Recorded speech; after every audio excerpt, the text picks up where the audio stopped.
Well, good afternoon, and thank you for joining us today for our last Trial Talk Live presentation. My name is Nancy McDonald, and I will be today's moderator. If you have questions for our presenters, just a reminder to type them in the chat, and we will answer them at the end of the presentations. We did receive some questions by email, and we'll answer those as well. A little treat for us all today is to have 4 master gardeners sharing favorite tips and then being available to answer questions. Today's presenters, Judith Cox, Catherine Disley, Mary Reed, and Marianne Van Berlo, are experienced and knowledgeable gardeners, well known in the Ottawa-Carleton region for their talks at gardening clubs, answering questions on email helpline, Facebook, and in advice clinics, writing articles, and in media interviews. So welcome, and let's get started with Judith Cox. I'd like to talk to you today about some winter preparation. By now, you'll probably see most of your annuals are all droopy looking like these ones here, or they might still be doing fine, like the little calendula there in the background. You can shake around your annuals and see if you can collect some of the seeds. Remember, if they're hybrids, you won't necessarily get the same plant in the spring. I like to leave my annuals right where they are so that they compost directly into the soil, but you can also pull them up and put them directly into your compost. Next. When I'm doing my dahlias, I like to put them on newspaper outside in the sunshine if possible. I dig up all the dahlias, the cannas, the callas, and also 4 o'clock flowers, and then bring them inside to the basement, put them on newspaper to dry. The biggest problem with bringing them in is moisture. You don't want to wash these. You want them to dry out. After they're dry and I brush some of the dirt away, I wrap them in newspaper and put them in paper bags or into boxes. Next. I always make sure that I empty my pots and store them for the winter. It is a job that lasts a while, I find. You'll find your plastic pots are going to start to break over time. The UV rays will weaken the plastic, whereas your clay pots, they go on for a long, long time, but they do not want to be out in the cold. I use a little dish detergent to clean them up, and then I store them out of the winter just in a cool spot in my shed. Next. Now, the tomatoes are all dying down or they're already dead. And I'm also leaving some of my perennials up. So I've planted my tomatoes right in the middle of a bunch of perennials. And as you can see with the alyssum here, I'm going to see if it'll die down and present some seeds to me that'll grow up in the spring. Next. I'm going to pull up all the tomato plants in a different way than what I do with perennials and annuals, because I don't want to put them in my compost pile. My compost is not hot enough to kill off the blight spores and other things that the diseases of the tomatoes.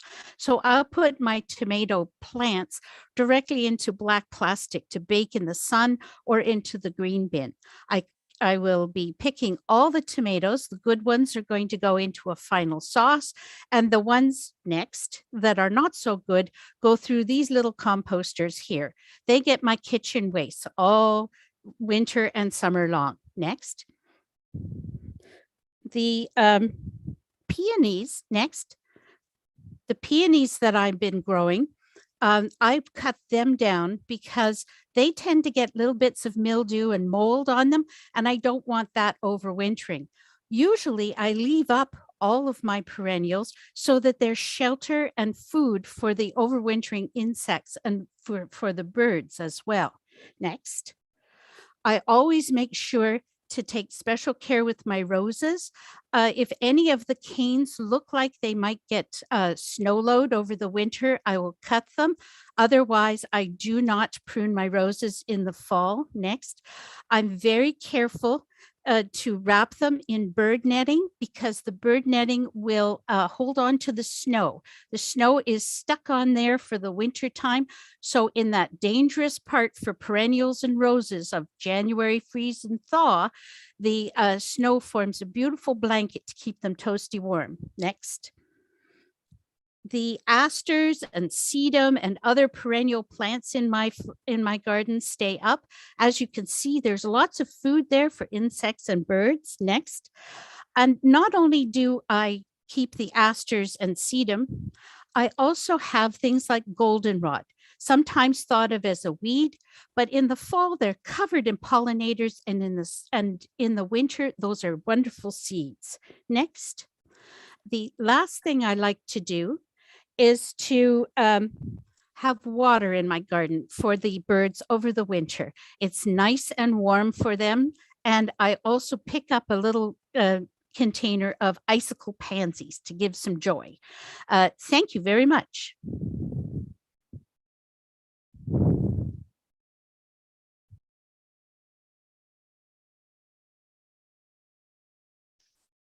Now, all of us are probably thinking it's a bit distressing because winter is on its way. But if you pop into your local garden center, you'll be able to find hyacinths and paperwhites that you can grow right as is. Nothing needs to be done. It's instant gratification.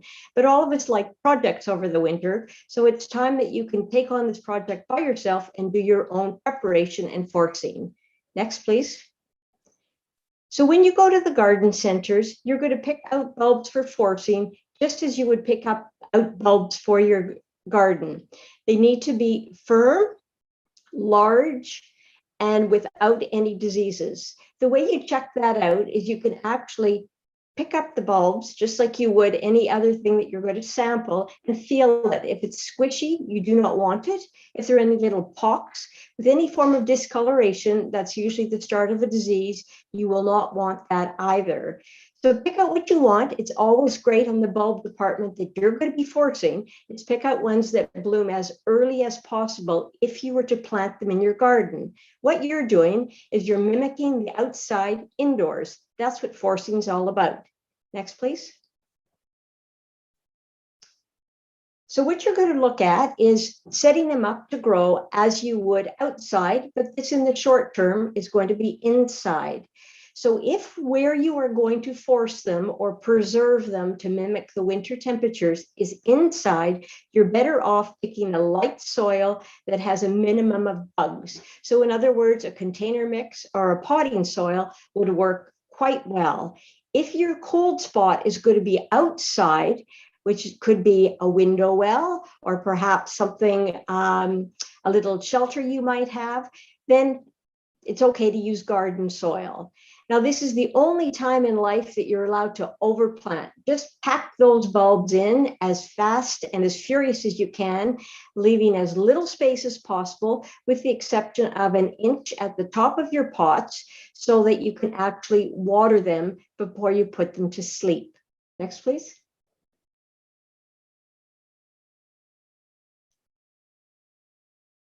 So after you've popped them into your pots, you've got soil at the bottom, you've got your bulbs in there, packed in as many as possible. One little tip would be, if you are using tulips, to have the flat side out so that you can enjoy all of the blooms early on, and then put some soil on top, water them in, and now's the opportunity for you to pick your cool, dark place. So it can be outside. If you're going to do that, you need to have some kind of a barrier between your pots and the snow so that you can actually find them when we have loads of snow outside.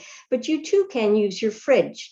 Now, one drawback to using your fridge is you'll need to make sure that you don't have any apples or pears in the fridge, because they exude an ethylene gas which helps them ripen. And what that ends up doing is the flowers of your forced bulbs basically abort. You will not have any flowers.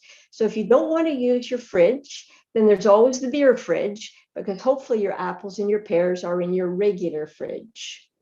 Next thing that you can expect is about 8 to 12 weeks later, you can check on these pots. You can lift them up, look to see if there are any little white roots developing. And if they are, it's time to bring these pots out.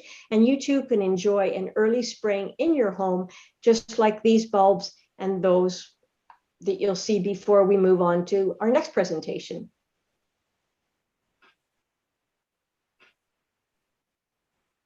Thank you. I'm going to talk about cold stratification of seed. What is cold stratification? It's providing the seeds with a cycle of cold and moisture. It replicates what happens in nature. Many seeds require this cold to warm cycle, and without it, they won't germinate or they'll do so poorly. I find it's easiest to just sow them outside in late fall and let nature take care of the chore. Next.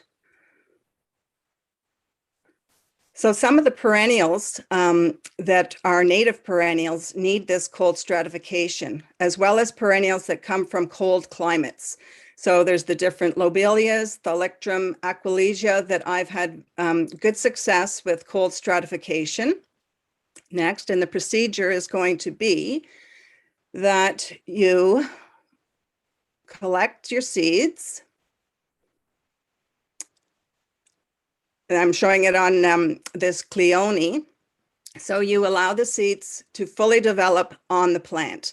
And on the Peony, you'll see that they're grown in pods. And when those pods open up, you know that the seed is fully ripe and ready to harvest. If you harvest it too early, you may not have good germination. So wait for all of your seeds to be really ripe. You will then collect the seeds. And then you need to research if the seeds can be allowed to dry or if they should be sown fresh and immediately.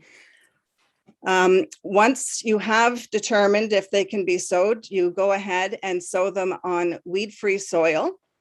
You then protect them from disturbances. I use some screen to cover the container, and that way it stops any animals from getting at it, but it also stops weed seeds from blowing on top. So it really eliminates any weeds that you're going to get growing in there. And then you just place it outside for the winter months until in the spring, when you've seen your plants germinate, you decide that it's the right stage to transplant them. My photo with the blue background shows that they've developed at different stages. So some of these are ready to go ahead and plant directly in the garden. Others, I'm going to keep growing them in pots until they're a little more able to survive on their own. And please remember that if you're collecting seeds, especially native seeds from the wild, do not collect any more than 10% of the seed from plant. Also, any plants that might be in your own garden, those seeds are needed by birds and other mammals that might be eating them. So do not collect all the seeds that you have. And now on to Mary Ann. Okay, I'm just going to go over some very quick tips that I use in my garden. Okay, one thing I do is when I bring my hibiscus out in the spring, it's in this black pot, but I've got this larger pot sunk in the ground. So I put the pot that the plant's growing in into the pot that's sunk in the ground, and that stops the big tropical hibiscus from blowing over regularly, because that's a very top heavy standard.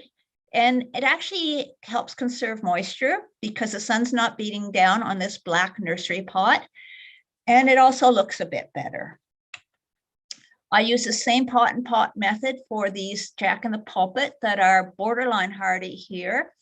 I use two same size nursery pots, one sunk in the ground, and then the pot with the plant in it, the bulb in it goes inside, and then it, barely noticeable in the garden.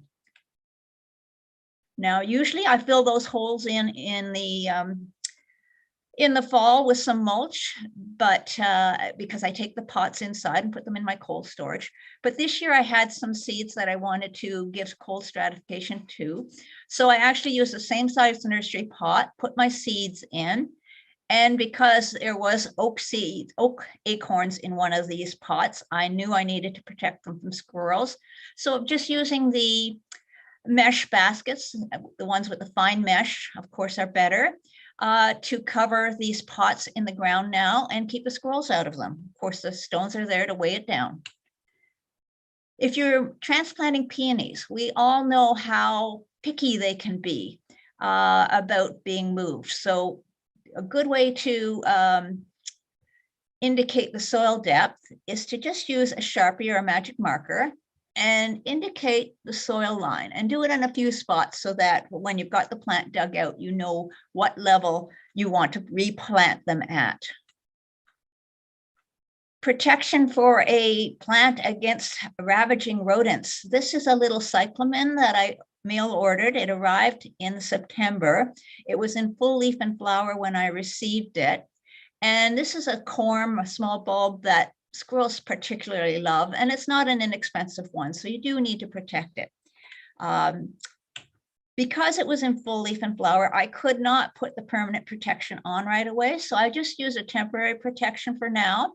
It's a dollar store waste basket, wire mesh waste basket with a rock holding it down up here. This will be the permanent protection when I can, when it stops growing and it's gone dormant. I will just pull the mulch away and put this hardware cloth down. It's got a very fine mesh, and then I'll put the mulch back on top. So it won't even be noticeable once it's in there, and the leaves will be able to go through it. Further to what Catherine and Judith already said about leaving things in the garden for the insects, I just wanted to show you this picture of an area of my previous garden, gardening under a maple grove. And you can see all the leaves have fallen. This is actually April. And this is it in June when everything has grown through. None of those leaves were removed. Sure, you get a couple hosta spears that grow through a leaf, but those are easy enough to remove. And of course, it provides a natural mulch for your plants, a place for insects to overwinter. Toads and frogs will also be happy under there. And you're returning nutrients to the soil. Those trees have been sucking up the nutrients from your soil. When they fall, they are returning some of those nutrients to the soil. So instead of going buying compost and fertilizer, just use what's on your property. And this past summer, my brother asked me, why do you have this rope attached to your wheelbarrow? And the answer was simple. I want to take a full load when I'm going to the compost pile because it's at the other end of the yard. And here you can see that, it's just a rope tied to the leg of the wheelbarrow that then when I've got a full load, I can strap it around and tie to the other side. And it just makes it much easier and I'm not losing my load. Quick tip on indoor plants. I've added these little grow lights last season, and I was amazed at the difference it made for my houseplants. They're broad spectrum LED lights, and they were much greener, much happier, much healthier. They come usually on a timer, or you can just add a timer. And the question we had through the email was how many hours of light do they actually need? Well, these are broad spectrum and they're good, but they're not the same as daylight or sunlight. So you still need to leave them on for 10 or 12 hours. And with a timer, that's really easy to do. The other thing I wanted to show you in this picture is that I do put my houseplants on a boot tray. It just keeps any moisture that, if you miss the pot when you're watering, it's going on this boot tray. Any leaves that fall, it's really easy to clean up, although you can see from the picture, I haven't cleaned it up. And boot trays are also great for starting your seedlings or putting plats of seedlings on, again, because it helps collect some of that moisture and keeps things neat. And that's it. Thank you. So we do have some questions. I guess we'll start with these first, and we've had some come in on the chat. So this question is going to be answered by Mary Reed. The rabbits have eaten the heads off the brown-eyed Susans. Will they come back up next year, or do I need to reseed? And the second question is also on rabbits. What can you do to dissuade them from eating plants, shrubs, and young trees? So Mary, what do you say? Thanks, Nancy. Great questions, because the rabbits seem to be very prolific these days, and we do have to learn to live in harmony. That being said, it's a bit discouraging. So as far as the black-eyed Susan or brown-eyed Susan goes, it really depends on whether this one is annual or perennial. If it's an annual, it's sometimes called a gloriosa daisy, and the seed heads have been nipped off. Unfortunately, that's it, that's all, because there is no way for that plant to reproduce. If this is the Goldstrom Rudbeckia or Black-eyed Susan, then you have no worries at all. This little fella will pop up from the roots next season. So just be patient and hope that the rabbits go and share some nutrition other than at your garden. As far as dissuading the rabbits during the season, really it is a case of they're going to eat something. So if you spend your time protecting everything that might be tender, that's great. You'll have good success with those plants, but they'll probably gravitate to something else. There are some products on the market. For example, Plant Skid, Bobex, there used to be Scoot. Anything that appears to have be approved by the government to use, just give it a try and follow the directions. Some are for woody only, some are for plants after the leaves fall. So it's pretty important you follow those directions so you don't spray the leaves if that's going to fill the pores on the leaves. That'll interfere with transpiration. If it's a mid-season problem, there's always caging like the picture on the left. Thanks for the question. Okay, Judith, this is for you. What exactly should I use to nourish flower beds in the fall, spring? And are there any application tips, such as not getting too close to some plants? Well, as you can see from the picture, compost is the be all and end all.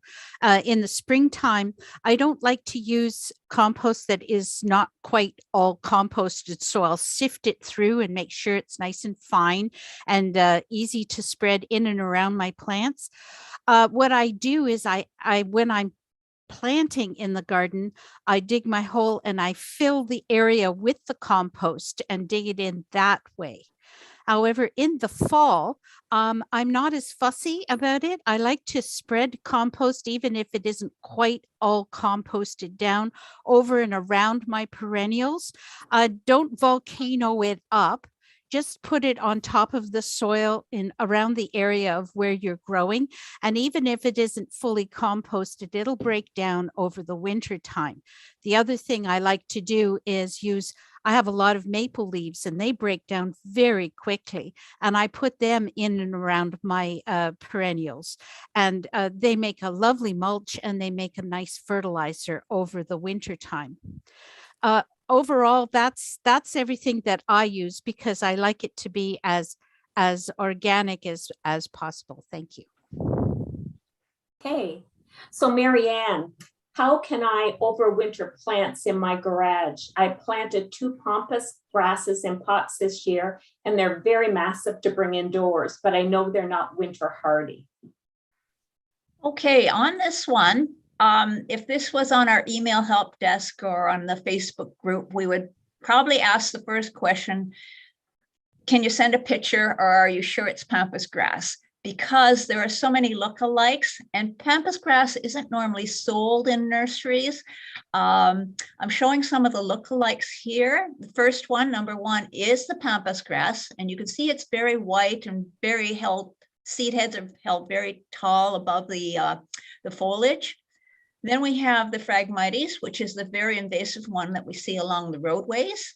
And the third one is Miscanthus, which is a perennial ornamental grass that is quite common and is often miscalled pampas grass. So that would be our first question. But because in this forum, we're not going to be able to interact, we're going to assume that this person grew the pampas grass from seed, and that's exactly what she has.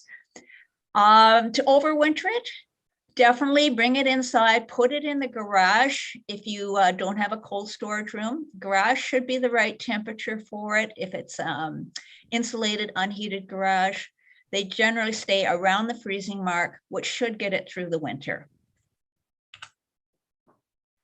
Okay, so we had a question about the basics of using a greenhouse from someone who was going to build their first next spring. Not sure what to do in terms of when to put the plants in, and what about at night? Won't they freeze if the greenhouse is not heated? So Marianne, you were going to give some answers. Yes, this is not the greenhouse in question. This is just a picture we found. And this is a full talk on its own. We can't possibly cover all of it, but The few quick tips I can give you are to buy a high, low, maximum, minimum thermometer, whatever you want to call it, and put it in there in the early spring. So you can start to get a feel for the difference of your greenhouse temperature versus your outdoor temperature at night. And then the Weather Network or Environment Canada forecast will become your best friend. You're going to be looking to see what's happening overnight. And when you see that it looks like the temperature, the low temperature is not going below, say maybe 10 degrees or so, and the outdoor temperature is still reasonable. I mean, it's going to be lower than hopefully than your greenhouse temperature, but you're going to start seeing patterns, and that's when you know it might be safe to bring your plants out. You may still need to get a heat lamp or put a small heater on some nights when when we have those unusual cold nights, because we always get a few still after the nice weather starts. But that's a precaution you can take later on. A couple hints to hold some moisture in your greenhouse is if you put patio stones as the floor. The concrete of the patio stones will be absorbed, the concrete of the patio stones will absorb heat during the day and slowly release it overnight, which may help stabilize the temperature in the greenhouse. Sometimes having, buckets of water or rain barrel of water, again, can act like a heat sink and hold some of that warmth in. And if we do get a really cold night, just make sure your plants aren't right up against the glass. They can still freeze, but just a couple inches away, they will be fine. Thank you. Okay, so Catherine, this question's for you. What are your recommendations for preparing a Lobelia cardinalis Queen Victoria for the winter? It's in a northwest location. Should I mulch? My instinct is not to cut it back. So what would your answer be? Well, this Lobelia, Queen Victoria, is a cultivar that is definitely not as hardy as some of the species Lobelia. So definitely you want to try and protect it for the winter. My looking up, trying to find out what the cold hardiness is. There's a great variation, but I do believe it's borderline hardy here at best.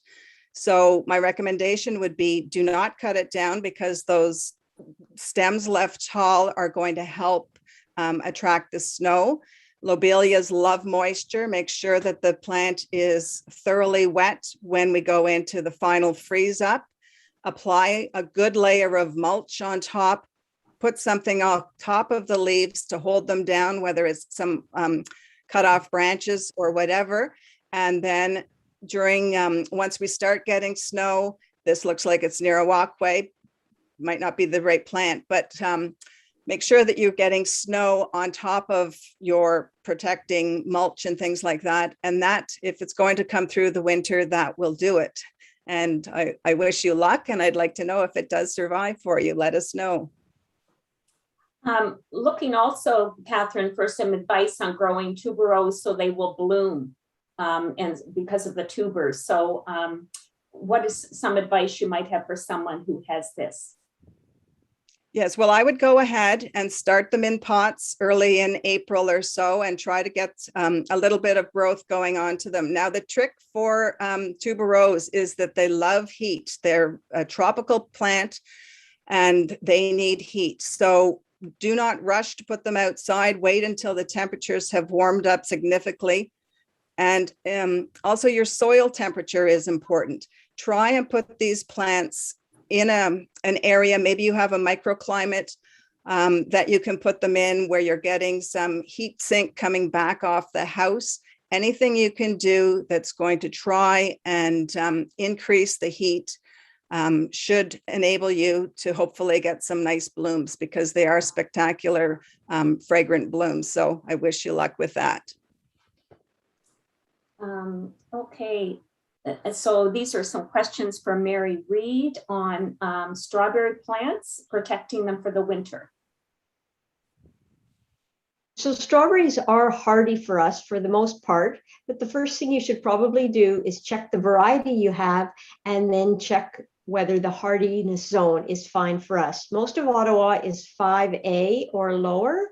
So if it's a zone 4, you'll be fine. If it's a zone 6, not so much. So as long as the plants are well into the ground and not above the ground level, should be fine. It looks from the question as if some of the plant is indeed above ground. I don't think it's too late for you to dig it out. Dig it out with an amount of soil that is quite larger than the actual root ball. Dig the hole a little deeper and then put the plant back where it was, really tamping it down so there are no air pockets. If for some reason this is not possible for you, then the best thing you can probably do is get some mulch, preferably the same kind that you already have on your garden. If your garden is not mulched, then composted manure would be fine. Wait until the ground is frozen and then literally dump it on top of the plant. The reason why you're waiting for the ground to be frozen first is so that the little mice don't move in, set up shop, and then the first thing they have to eat is your strawberry in the springtime. Now, we've all done this and it seems crazy to say, but you've got to have your mulch and your composted manure in your house or in your heated garage. So when the ground is frozen and you go to put it on top of the strawberry plant, then it is thawed and the ground is frozen. In terms of your hanging strawberry plant, it may or may not be hardy for us. Let's give it a whirl. It's in the ground. It's doing well. A little of that extra mulch might help it along as well. Good luck, and here's to lots of strawberry jam and pie next year. Okay, Judith, this question about an oregano plant in a 10-inch pot. I keep moving into the garage at night. Can it be kept alive in its pot over winter? If so, how? So, Well, my oregano, I have oregano in my lawn and I cut it with a lawnmower. It is a very hardy plant. I would say if it's in a pot, I think your best bet is to dig a hole in your garden and put it in the pot in the garden. And then you can take it out in the spring. If it's what you want, if it is in a pot that you want it to have it in a pot. Otherwise, you could, I believe at this time, you could actually plant it out and give it a little bit of mulch to bring it over. I wouldn't put it in a heated garage though. If you need to put it in a garage, it would need to be in an unheated garage and it would probably be okay and ready to go outside. But oregano is a very hardy herb. Thank you. okay, there was one other question that had come in on Suzanne, who had healthy Himalayan blue poppies, actually 9 of them that she's been nurturing since February, and she's wondering how to overwinter them. Marianne, do you have an answer for her? Well, I'm worried because she says she's been nurturing them since February. I hope they were planted outdoors. They would be very hard to overwinter indoors again, especially if they've been going since February. They do need a dormant period. So I would lighten up on the watering, put them in the coolest place possible, and let them have a dormant period for, 8 weeks, 12 weeks, then bring them out again. But hopefully they're in the ground. They do need a sheltered location. They're very finicky for growing. I've tried. I know a number of gardeners who have tried without success. I know they say at the Reeford Gardens, Jardin de Métis in the Gaspésie, that the reason theirs come through is because they get such reliable snow cover. So hopefully you've got them planted in the garden somewhere where they do get a good snow cover, or if they don't, maybe you can shovel some extra snow on them just to help them get through the winter. And keep your fingers crossed. Okay, this question is for Catherine. I've just been given a small, lovely potted heather plant, Calluna vulgaris. Vulgaris. Can you advise on care over the winter and whether I can introduce it to the outdoor garden next spring? I think it's hardy that you could put it in a sheltered spot. So go ahead and plant it out in the garden now. I'm not sure that it was going to be very happy kept in your house over the winter. Plant it out, mulch the area so that you know, it's getting protection again from mulch, and snow cover is good. And then in the early spring, because you've planted it late, make sure you give it, as soon as the ground starts thawing, check to see if that plant has been heaved out. And if it has, settle it back down, maybe put some extra earth around it to get the air pockets that may have been created, but it should go through the winter for you just fine. Okay, Judith, you showed how to care for dahlias. Yes. Can I wait until they freeze before digging up? Linda's asking. They're still quite beautiful. Aren't you lucky? You must have them in a more sheltered area than I had mine. The main thing is you don't want to freeze yourself when you're getting your dahlias out of the ground.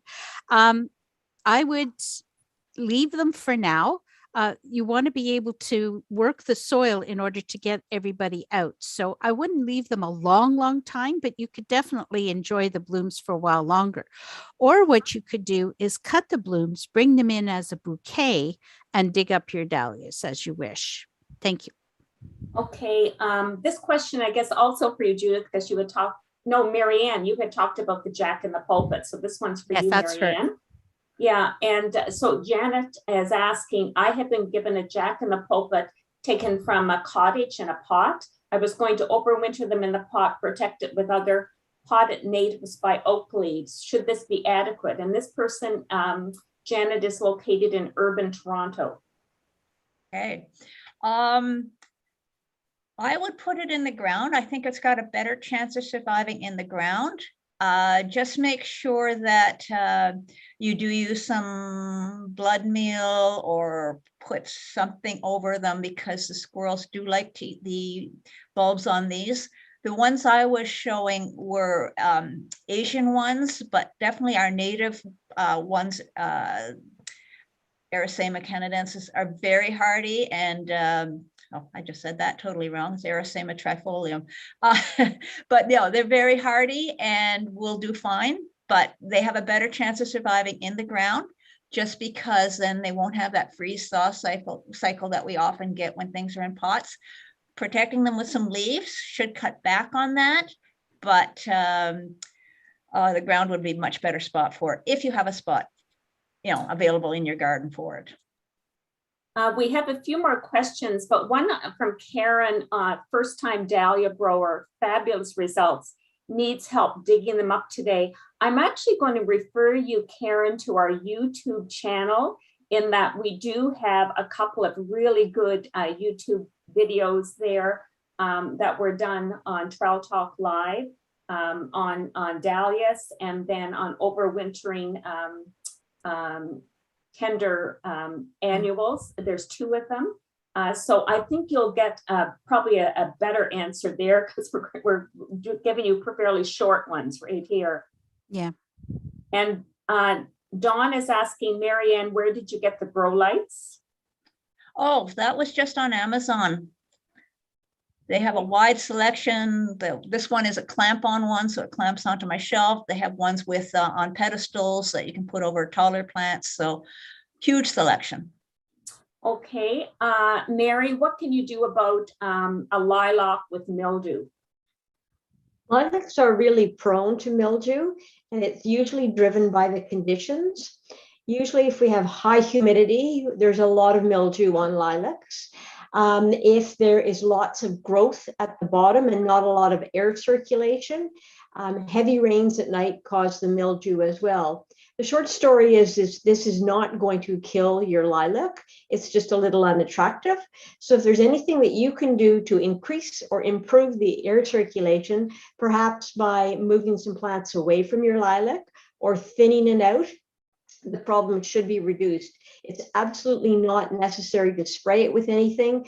Good hygiene in your garden, like for any plant disease, is wise. So pick up the leaves as they fall off, and you might as well put them in your yard waste or your green bin as opposed to your own composter. Okay, thank you. Eva, this question I'll give to Catherine. Catherine, this question is, any thoughts on vermicomposting indoors for fertilization in the spring? Sure. Vermicomposting is very successful for many people. if you haven't already done so, you do need to check out the requirements. The worms don't like to eat everything. And I think for one thing, citrus, they do not want to eat citrus. So they do take some management. And if you're not, if you are not opposed to the idea of having worms either under your kitchen sink or in your basement in a container, they're a good way to go. They do produce some great compost. It's called worm castings that come from that. And those worm castings can be used on indoor plants as well as anywhere outdoors. So it is a nice idea to be incorporating into your compost regime if you have the space to be able to accommodate the bin. Okay, Judith, is it necessary, Merle is asking, to mow fallen leaves before using as a mulch? I think it depends on the leaf. My maple leaves, they break down very quickly. But if you have things like oak, for example, then yeah, a mulching mower would be very helpful to break those down. I tend not to use any leaves from my fruit trees. I find they sometimes have little bits of things on them that I don't want. But if you mow them, if you mulch them, then they will break down faster. So I think depending on your leaf, that's your answer. So this is the last question. I think I'll give it to Marianne. Do you mulch plants in hypertufa pots for the winter? No, at least I never have. The plants we put in hypertufa troughs are generally alpine plants, and they're usually very tough and very hardy. So the important thing for them is to have excellent drainage. And of course, in a hypertufa trough, we use a very gritty mix. So the only thing I would recommend is that you either cover them or put them under an overhang so that once the soil freezes, that they don't get a lot of water collecting on top. The plants can probably tough it out. They won't if they're constantly thawing and freezing and then, that moisture sitting there. But your container itself will probably crack if it collects water and then freezes. So I generally put mine under the overhang of the house, so they're completely exposed to the elements, so the cold and the wind, but not the rain and snow sitting on it. And that's it. That's it for questions. So thank you to everyone that's joined us. This is, as we say, our last Trail Talk Live. And this was, these were all the Master Gardeners that took part to be part of our Trail Talk Live team. I want to give a big shout out to our leader, Kelly Noel, who you need a good leader to have a success, and she certainly was that. And look at our numbers. And we are still there on YouTube. There's 30 of our videos there. And often the topics are seasonal, so we hope you will continue to enjoy them. And as I say, we're very happy that you joined us, and thank you so much.